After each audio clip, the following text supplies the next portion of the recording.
Welcome to the Learning Pines YouTube. We hope this video helps.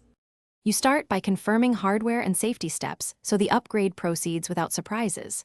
Run the PC Health Check app to verify TPM2. 0. Secure boot and memory/storage requirements. This prevents failed installs.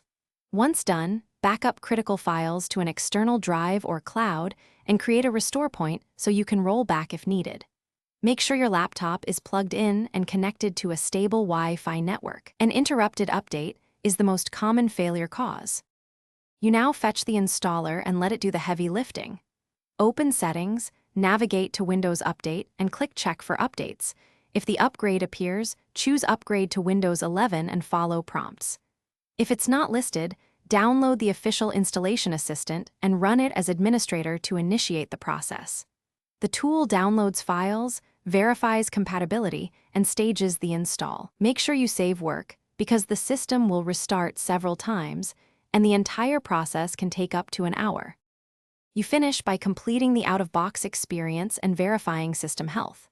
Sign into your Microsoft account or create a local account, confirm privacy choices, and let Windows finish driver configuration. Once at the desktop, run Windows Update again and check Device Manager for any driver flags. Update drivers as needed to prevent instability. If something goes wrong, note the error code, disconnect non-essential USB devices, temporarily disable third-party antivirus, and retry. If necessary, use settings to roll back to Windows 10. Thanks for watching. Consider subscribing if we helped you.